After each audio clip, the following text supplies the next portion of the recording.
Welcome to Power Your Profits podcast, your friendly guide in bringing your business revenue to the next level. Listen as host Dr. Susie Carder hears inspiring stories of success from her fellow entrepreneurs and transformational leaders. Prepare to make significant change to your strategies as they unravel the secrets of building multi-million-dollar businesses and the most effective tips on finance, marketing, and sales accountability. If you want to take your first steps towards explosive business growth, this podcast is for you. Without further ado, here is your host, Dr. Susie. Welcome to this episode of Power Your Profits. I'm Susie Carder, your profit coach, and today's guest is Jeanna Gabellini, a master business coach at Masterpiece Coaching. After 27 years liberating business owners from the curse of not enough clients and money, Jeanna says she makes massive amounts of money. She loves launches, even if you've been struggling for years. If you're willing to chuck the old rules in the toilet and stay true to what lights you up, what gives you passion, what gives you purpose, we can find the money all around you. So I love it because she's a sister in the journey, right? We talk the same speak, but we give it a different spin. So please welcome my guest, Jeanna. I am so excited that you're here. Thank you for joining us. So, Jeannie, tell everybody what your magic is, what your juiciness is, who do you serve, and what do you love doing? Oh my gosh. How do I count the ways? I love helping entrepreneurs like you make money. I'm making it fun.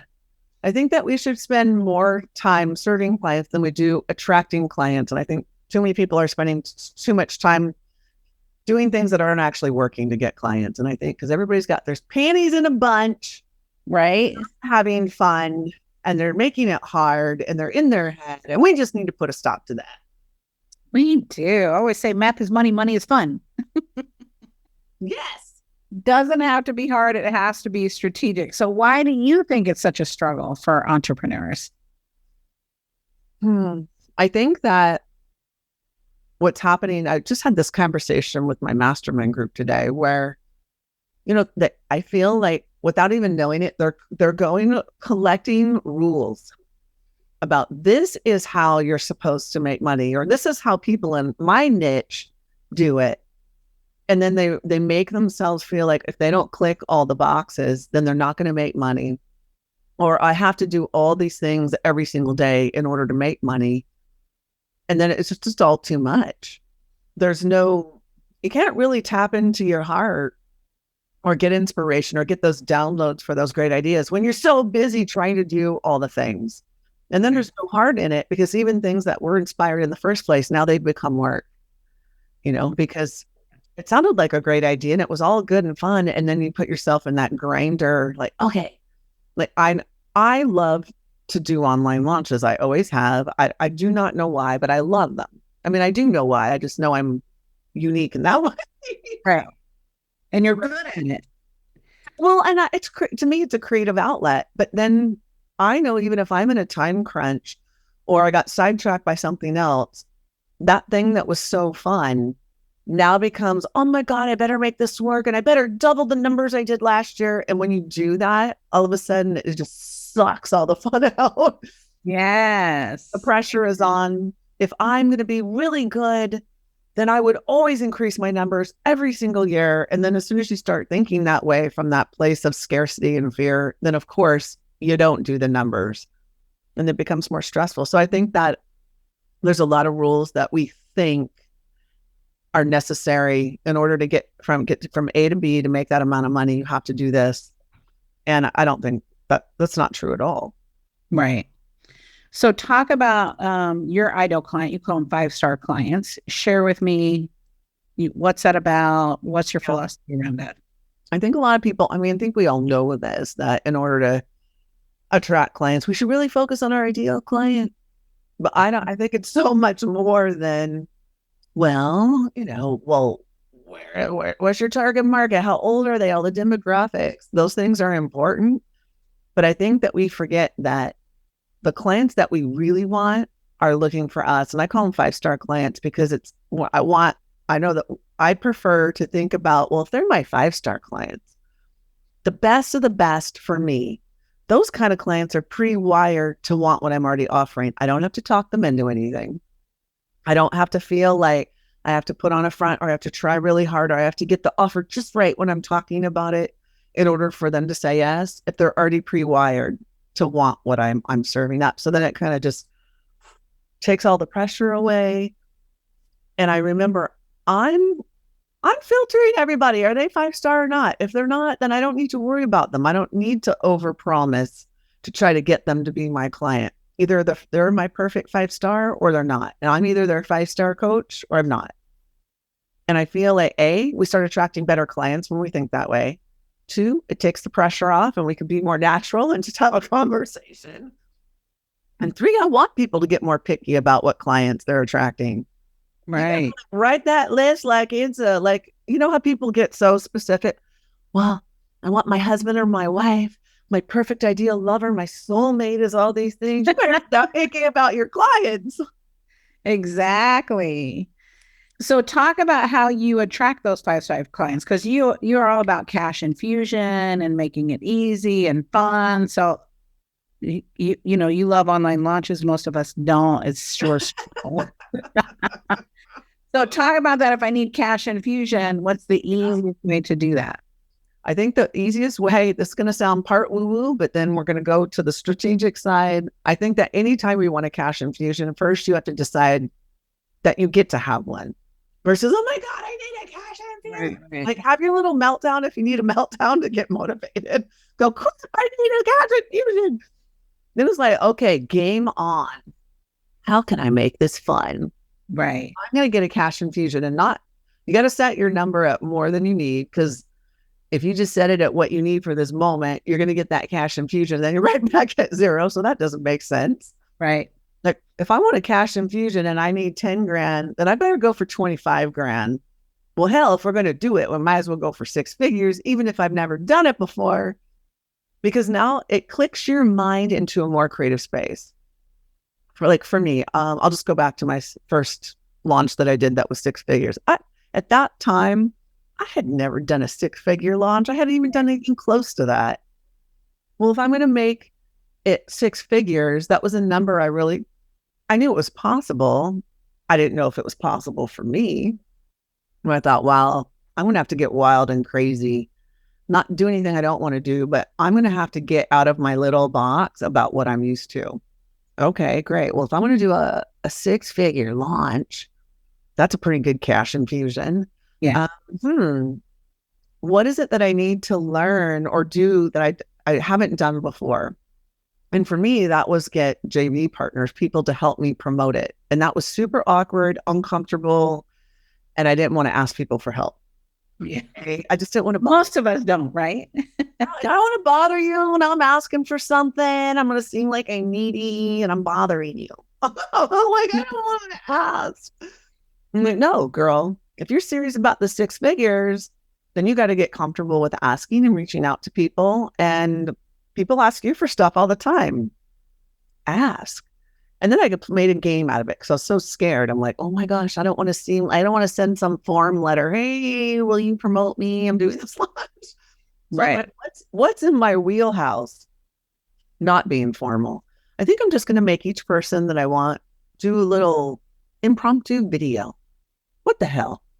And I did. And people said, I didn't want to promote anybody this year, but you were so genuine in the video. I just had to say yes. And you made it sound so fun. So for anybody's cash infusion, I think, make the number huge, so huge that you have to get out of your head and you have to get into creativity. 2, decide, like, no kidding, that's the number. Right. Every time I don't know, is this crazy to even think I can do this? No, I am doing a 6-figure launch. I don't know how. I don't know what I'm doing, but we're going to try this. Make it fun. I always like to create some sort of stretch goal when it's a cash infusion. Like, is there something new I want to do? Can I make this a game somehow? Like, if I were scared to do, and I used to be, I'm going to go do Instagram lives or Facebook lives. I used to be like, no way. I don't want getting on camera when I'm not interacting with someone. That's right. Like, okay, well, let me just make it a game. I'll do 5 in 5 days. Right. Create some sort of fun around it. And then you just got to lean all the way in and treat it like this big, giant experiment. And if it flops, so freaking what? Then you're going to have a cash infusion because you're not attached to the number. You're Right. having fun. You're like, let's see. I do think we forget to have fun along the way, right? Most entrepreneurs. You're listening to another episode of Power Your Profits podcast. We'll be right back after a quick word from our sponsors. Overwhelmed by the complexity of business profit strategies? Jump aboard the Bullet Train to Big Profits course, a streamlined solution by Dr. Susie Carder. This course is designed to uncomplicate the path to profitability. Imagine being able to identify and execute profit strategies with ease, skyrocketing your revenues. Visit course.poweryourprofits.com and sign up for the Bullet Train to Big Profits course today. Are you tired of pouring resources into strategies that don't work?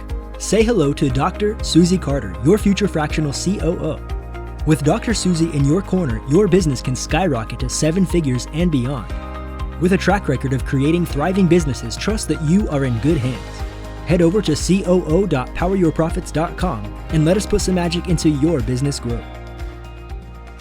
So what is the best way to attract online? Because, we have done it all. You've done it all. And what are you finding that's working right now? What I'm finding is I can't stick to a formula, even if it worked for me last year. I need to check in and see, is that something I still want to do? And if I do, how can I innovate with this way, this time, so that it feels fresh? Because I think the only way for us to attract clients, no matter what strategies we use, if our heart's not in it, if we are not excited about the idea, if we don't believe that, no kidding, this is going to work just because we feel it, like, I feel excited about this, like, yeah, game on. Right. It's going to work. And even if it's something like, I like to launch the same programs more than once. If I loved it and clients loved it, like, yeah, let's leverage that thing and do it again. Let's use some of our marketing assets for last time. But how do I keep it fresh? Like, with fresh eyes, let me go look at the copy I wrote. Do I still love my sales page? Let's go through and do, from a strategic standpoint, is it clear? But when I read that, do I go like, that looks so hot, I want to buy it? Right. That is sexy. That is fun. Yeah. And how can we make what we're doing fresh for us so that our energy is more excited versus I'm checking a box because this was easy. Like, I remember during COVID, it was one of my best year ever. And I was like, that was so easy. I created so many things. We're going to just launch. We're just going to do rinse and repeat. It didn't work. Yeah.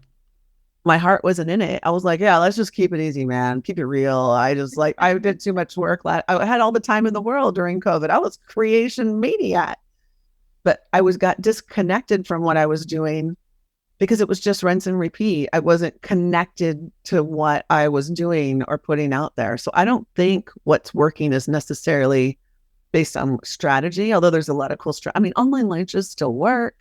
Right.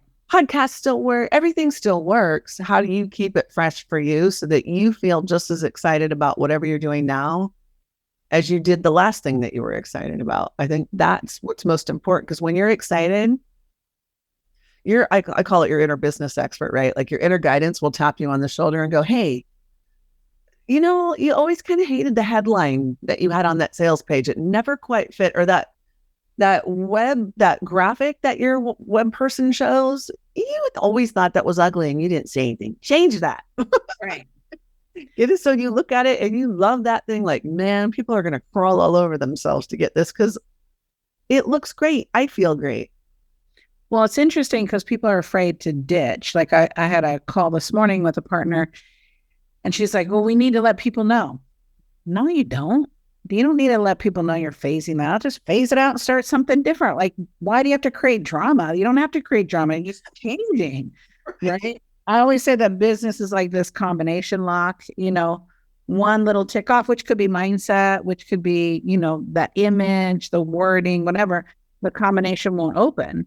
And so what you're speaking to is that all of it working because we're the catalyst of those results, right? And so I love that you say that it's okay. Ditch it, start something new, right? Keep the foundation in place, keep what works and get rid of whatever isn't working. And sometimes it's you, like, how do I need to get out of my own way? I was just thinking about this yesterday. I was talking to my own coach and she said, what are you really afraid to let go of? I've ditched a bunch of programs for this coming year. I just looked at, okay, if I don't look at it and it's not a hell yes, even if it made me money, but delivering it, it just felt, oh, like I have a program I've been delivering for years on creating lead magnets. There's so much copy coaching that we do in there. I'm like, I actually freaking hate coaching on copy. Right. Copywriting, that's not what I got. That's not my jam. I mean, I know how to write copy and I can tell you what's wrong. Do I want to do it? No, it makes me want to pull my hair out. It makes me want to kill the client. I like it. And I don't want you to put crappy copy out there. Now it's stressing me out because your copy's crap. Now I got to help you do it. And it's going to take me 2 hours to help you do it. Right. And I'm not being paid for that, right? I'm just paid $1,000 for this program. This would cost me $10,000. No, we're not doing it. But more importantly was ditching this like an expectation. It's like this hidden expectation that I will always get what I want in business when I focus on it, because I do. But sometimes I revert into that scrappy, broke 20-something-year-old. So it's like, I can pull it off. I will make it happen. And I do, but like you're talking about drama, I will create a lot of stress internally for myself to be able to pull it off, because I'm committed. I'm going to see it through, and I'm going to ditch that assumption that when I'm doing something really big, that there's going to be some sort of stress involved. Like, right, I'm not expecting it to be easy, so then therefore it's not. And I make things overcomplicated, and then I do. I have got to ditch that association of myself as that scrappy, make it happen person, because that's all great, but it doesn't make for a flowing kind of journey to the end result. Well, you realize you're addicted to the struggle, right? And you don't even know you're addicted to the struggle, because there's something, if it's easy, I didn't do it right. I mean, that's been my mindset in the past. It's like, wait a minute, this was way too easy. No, that's what we want. We want it to be fun. We want it to be effortless. We want it to flow. Yeah, I had that experience just about a month ago. I was writing like, okay, what's going to be the concept for my big launch of the year?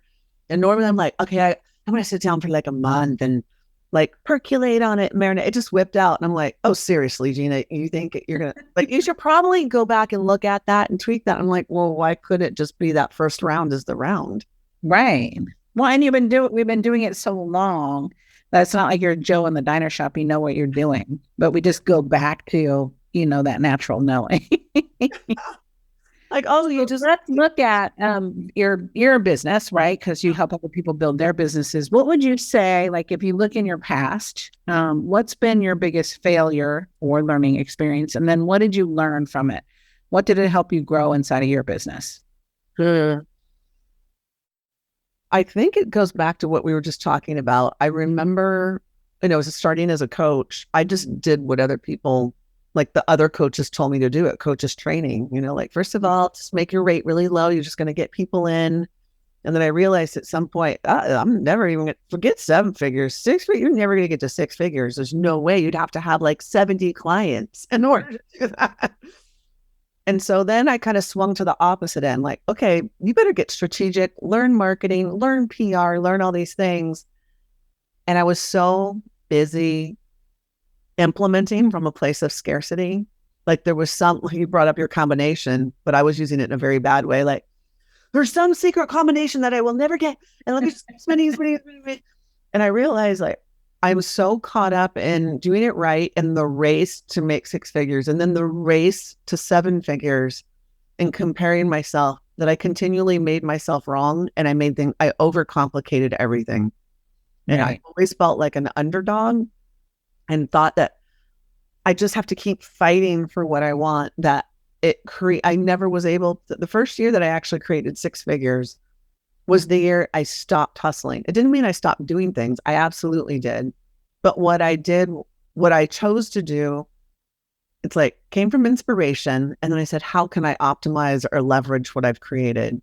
How do I feel like working today or do I not? It's not a crime to take a day off, even though it's a week. And that I didn't even know I made 6 figures that year.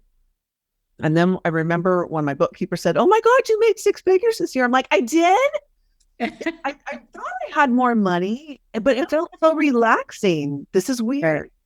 And then lo and behold, I stayed there for 10 years, just stuck, because I got right back into, oh, well, if I want 7 figures, then I have to learn real special strategies. And you do, but they're not like, it's not about how many things can you get done. It's about leveraging the things that turn you on, just like it's the same leap to make 7 figures. Right. Get it? Oh, look, I'm having so much fun and I made 7 figures. What an amazing thing. Because I wasn't putting the pressure on myself that if you were truly successful, you would be here already. Why did it take you so long? How come you're not this and you're not that? And you're not breaking your records every year. It dropped the pressure. The pressure is the self-induced pressure was the biggest mistake that I've repeatedly made. Yes. One of my first businesses, it was a salon, and we hit 7 figures. And, you think, oh, I'm going to hit 7 figures. I'm going to be so successful. Well, that year we lost 70 grand. And I'm like, what? Why am I doing this? I can make more money at McDonald's. I'm crying at this time, right? I can talk about it, detached now. But at that moment, I'm like, I am stressing myself out. I'm not seeing my kids. This isn't working. Right. And so I think there's that blend between understanding the formula, understanding success. It doesn't matter if you make 6 figures or 7 figures if you lose 70 grand. That's not fun. Right. It's like the big wake up call. And at that time, we were getting awards for everything. We were on the cover of magazines. We were like the top fastest growing. I'm like, who cares? That's just bullshit. Right. Because no one was teaching. Profit is king, not just sales, right? Like, let's look at it all. And so it's so humbling. And to go, don't just drive to get 7 figures, drive to get a well-being, a profit margin. You're paying yourself. People go, oh, I'm at 40% profit margin. When did you pay yourself? Right? That 40% will go away. And knowing why you want to make that much, because I would watch my peers doing these 7-figure launches, right? I kept thinking that was the holy grail. I want to do a 7-figure launch. Well, I never did one. Right. And about 3, I've been working with the same coach for a while. And then like 2 years ago, she goes, why is it so important for you to do a 7-figure launch? I had no good answer. Yeah. It's like that bucket list. Cause it's on my goal board. Who cares? I'm like, no wonder I didn't do it. There was no emotional connection to it except for like scarcity, and it will prove something. Because if I was really good at launching, because I love launching, well, then you should be able to do a 7-figure launch. But I don't even care about that. Like, if you have enough money, why do I need that? I mean, don't get me wrong. If I had one, I'd be like, woo! Right. But it was coming from that place. It was coming from the wrong place. The desire was coming from a place of lack. Like, it would be the stamp of approval that I really nailed a launch. Right. I made it. Right. Ridiculous. Did it. Right. So let's shift a little bit, right? And look at, the podcast is Power Your Profits. So, and you're a money gal, which I love, love, love. So what do you do to build your own wealth? Like, looking back and going, oh, here's my wealth strategy, because we're not going to do this forever, right? We're entrepreneurs. We have to build our wealth in our retirement. It doesn't happen. There's no, there's no person giving you money for your retirement. So what has been your secret sauce for doing that? Commitment to even small steps at first about what I was going to invest in. Like, I remember always investing. My best friend is actually my financial investor. And I remember, I don't have money to invest. Right. And I'm like, okay, well, I will start small. Like, okay, just $50 a month. And it felt like, what's that going to do for me to get retirement? Right. But being able to keep that no matter what craziness was going. And then she would just keep helping me a little bit. And I would stretch to just do more, even though it felt uncomfortable. It was the same thing in business. Well, if you really want to grow to get bigger, you are going to have to invest. And it's probably going to be scary, because at first it always, but that's taking money away from me if I invest in that. I need that money. Right. It's like, well, if you say you want to get to that level and you need help and you're not going to work your butt off every day, you actually need to hire someone or invest in some software or whatever you need to invest in. So even today, I feel like I still invest in stuff that scares the crap out of me, instead of focusing on, well, that's this much out. It's like, yes. And what's it going to do for me? Because if it's going to make me this much, this investment actually becomes small instead of big and scary. Right. And so Exactly. We can bet on us, right? As entrepreneurs, bet on you. Find the right coach, because there's a lot of, this industry is so full of charlatans. It drives me crazy, right? Where people promise the moon and don't deliver the moon. And that's why I started the podcast, is I wanted people to meet my badass friends, to go, no. I've spent years curating these friendships and these business relationships. I'm not bringing you people that don't know what the hell they're doing, or they just want your money, right? Because there are people in business that just want your money, right? We all have to make money, but I want someone that loves my clients, is passionate, that can help them go to that next level. Now that's different. Not everybody's that way. You're that way. I'm that way. So I think it's powerful to go, is this lighting me up? Right? Yeah. Like I just bought this Airbnb. Don't ask me why. I just wanted an Airbnb. It made no rhyme or reason. And then I was like, okay, well, if we're going to do this, it's kind of like with investing, you think, how can I make it the best it can be? I want to be the number one Airbnb at that lake. Like, Right. okay, what do we need to do? How can we make, okay, we got to, upgrade the hot tub. It was like, oh my God, but I wanted that thing to pay for itself. Doesn't matter. You want to be the best. Right. You got 10 people staying at this, Airbnb. You got a 4-person freaking hot tub. That is not going to make you the best. People are pissed off because it's a little tiny thing and they got all these people in the house. Right. No one can fit in it. It's like, how can you make whatever you're doing pay off for itself by being all in? I don't believe, at least energetically at first, you have to be all in to whatever you're investing in. Otherwise, you're straddling both sides of what you're doing. Well, I kind of want it. I say I want it, but I'm really just talking. But really, my whole body is over in this camp of, I don't want to take a risk. I'm too scared. And like you said, it's not a risk when you come back and meet yourself in your power and trust yourself. Like, I don't know why I wanted this Airbnb, but I do. So if I'm going to do this, I'm going to be all in. Right. How can we make it the best it can be? If I'm going to go launch a program, how can we not only make the marketing the best it can be? How can we make the program something like everybody's going like, oh my gosh, this is like the best thing. How can we invest our time so that it pays off and it is profitable? So Where's the Airbnb at? Where is it located? Lake Shasta, which Lake is Shasta. in California. Nice. It's the best you can be. I love that. It's like, have a plan, get clear why you have that plan. Real estate is one of our strategies. And my man's always like, I found this duplex. Okay, can we have a goal first? Not just buy because you found a duplex. Like, what is the goal? Right. I'm not going to let go of my money if I'm not clear on the strategy. It's not just willy-nilly buy it, right? Exactly. And sometimes we're like, it sounds so great. Like, and what is that? How much energy would we have to put into that to make that thing generating money for us? Exactly. So as we wrap, so tell me, what's one thing that you want to be remembered for?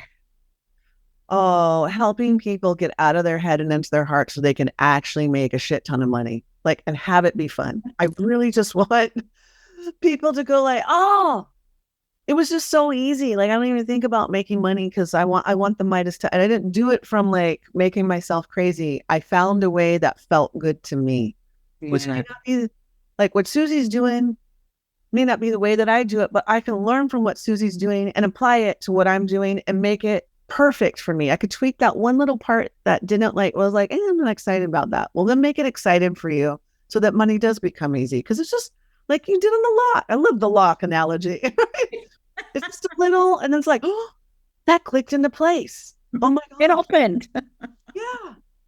Because we all know that feeling when you're doing it in a hurry and it doesn't open. And that's the best analogy for business, is to go, wait, slow down, breathe a minute. Why do I want to do that? I love that. So I know that you have a gift for us to get clear so we can get to know you better, start really gleaming from you. So share with us what the gift is and how we can play with you. Funny, and I've totally forgot about this till you reminded me. It's called More Clients Now Temple. Oh, I knew what it was called. I was like, oh, this is perfect because it's what you just said. What do I want to be remembered for? It's like these simple things that you can do to let more money in. And that's exactly what this is. It's like a 5 minutes.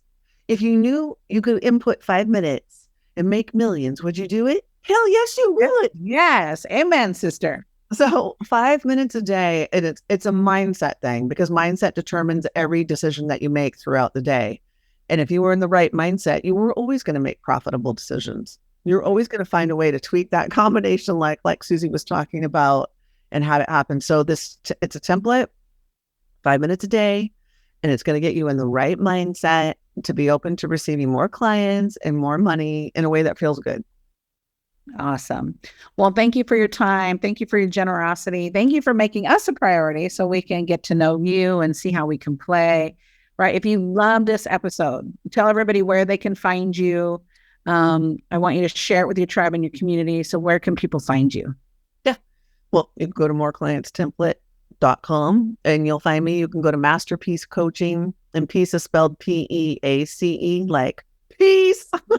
Masterpiececoaching.com. Tons of free resources, tons of fun things. It's social media.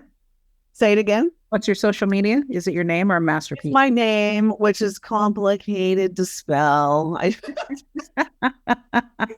Jeanna, Jeanna, Gabellini, Gabellini.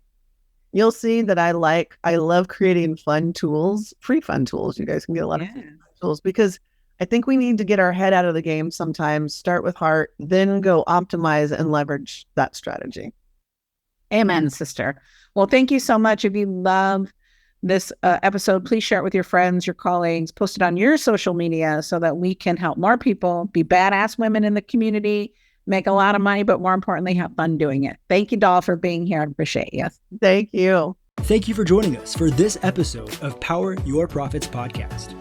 Let these building blocks from today's most successful industry leaders equip you with the necessary resources and tools to finally establish the highly profitable business of your dreams. Want to hear more? Listen to more episodes at www.poweryourprofitspodcast.com. And don't forget to subscribe to the show. Now is your time to rise to the top of your game. So be sure to catch our next episode. Until next time.